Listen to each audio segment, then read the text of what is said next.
Hey, it's Erin. I'm here with Boyce Avenue today. So if you guys want to introduce yourselves. I'm Daniel. I play bass. I'm Fabian Manzano and I play guitar. I'm Alejandro and I sing and play guitar and piano. And we're all brothers. We are Boyce Avenue. I was thinking about her, thinking about me, thinking about us. I'm here with all Fabian.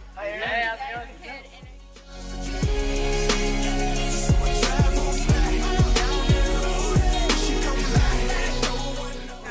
Hi, I'm Victoria Justice, and you're watching. After you kind of decided to play music together, what was the whole process you went through? It's not like you had to go meet each other before. Yeah, no. We already knew that we liked each other. Good. I think me and Fabian kind of started playing guitar around the same time.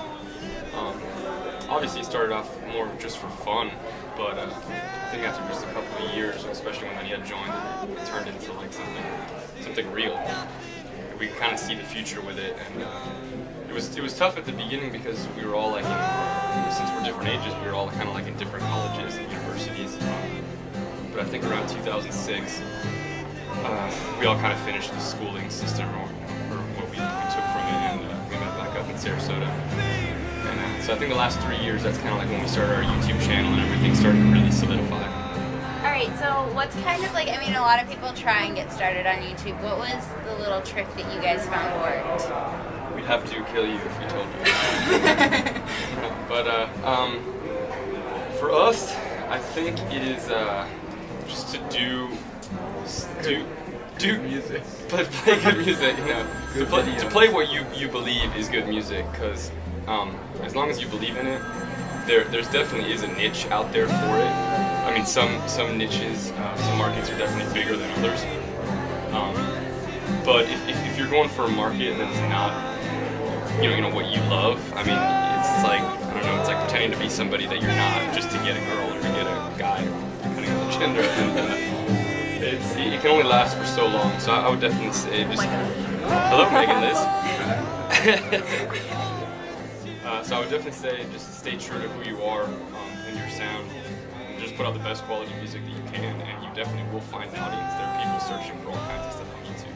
Alright, and what are things that you found make the band, I guess? Because I mean, you do a lot of covers, but when you're doing your own music, what's kind of the lyrics that come out of it?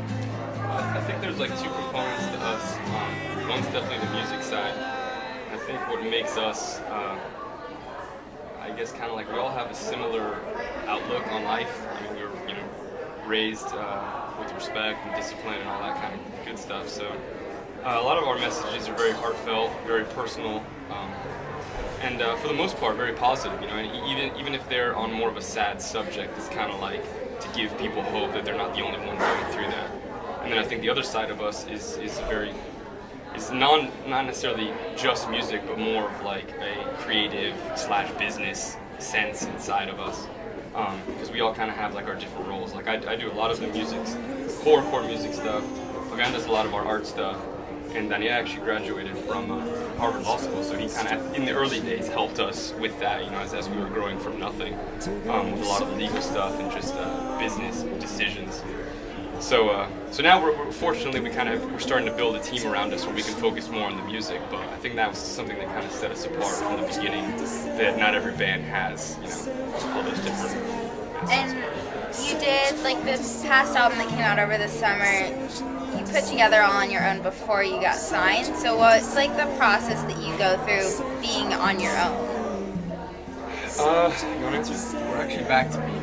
Yeah. The label thing just wasn't working out, and it wasn't a good fit for us.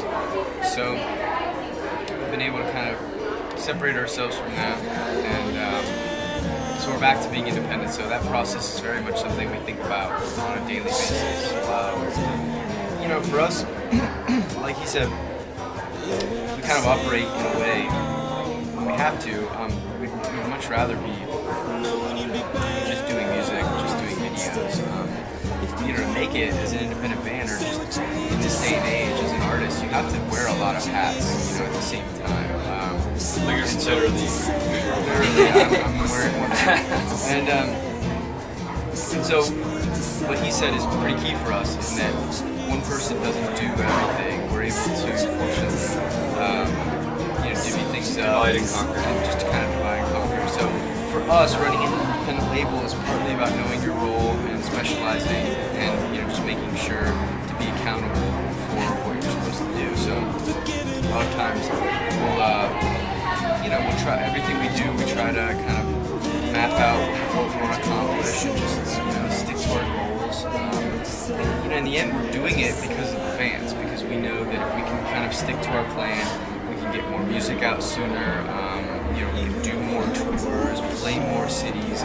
So our goal has always been to do those kinds of things because it'll benefit the fans in the long run. So that was one of the issues we had with the labels, that we didn't feel we could get music out or the tours together in the way that we thought was best for the fans. So now that we're independent, we can do that again. Well, it seems to be working out because you have a lot of sold out shows on this tour. Also, how are you connecting with fans through Twitter, Facebook, or at shows? Everywhere we can. I think. We all have our own personal Facebook accounts, and I'm just blasting stuff on that. For the most part, probably 90% of the time, it has nothing to do with music. It's just kind of oh, this happened to me today.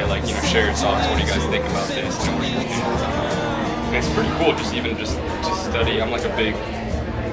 I like to study people, because it's the more I can relate to our fans in specific, it's I feel the better songs I'll write, we all get to live our own lives, but there's so many other experiences happening out there that other people can share with you that you can learn from, that one person might not necessarily experience. So I think with the social networking stuff and nowadays the internet and everything, what's cool is that I think everybody, every person in the community or every person in our fan community has the ability to have their own voice, with blogs or just posting stuff on their own Facebook page or their own Twitter. They feel like they have more of a platform to shout out about stuff that they like. So it's kind of cool for us because they're doing not a lot of the work for us, but they're really motivated to help spread the word about BA. I was reading a book on this company called Threadless, and their basic company is the idea is that the people design T-shirts, and people vote on the T-shirts, and whichever one gets the highest vote, they print. And so somebody came up with a term called crowdsourcing, which is I think it came because it's you're outsourcing the work to big crowds of people, which sounds a little corporate, but basically it's just cool to see all of our fans. When we do a cover, all of our friends will repost it on their Facebook newsfeed, and that'll spread to other people. And so it's cool to have our fans do it in the favorites. Yeah, when we actually got off the label, it was kind of something similar to that. But when we got off the label, we wanted to get back to what we had been doing, at the beginning of YouTube. So we posted a blog that was just kind of asking the fans, vote for, what song you'd like to hear us sing. And we got a lot of requests, and there was a certain top 2 or top 3 that kind of emerged, and we ended up just covering it. Back in the days, if a fan wanted to support a band, they'd have to print flyers like a Kinko's, post them around the street. Nowadays, if a fan wants to support a band, they post on Twitter, they post on Facebook. It's they have so many more outlets to just blast it up. So it's kind of cool to see it grow on the internet. All right, so just so everyone knows that doesn't know them already, what are your social networking URLs? Yeah, pretty much everything.com/Boyce Avenue. Facebook.com/. Yeah, we were fortunate enough to be able to get those URLs that were available to us. I guess the name Boyce Avenue is unique enough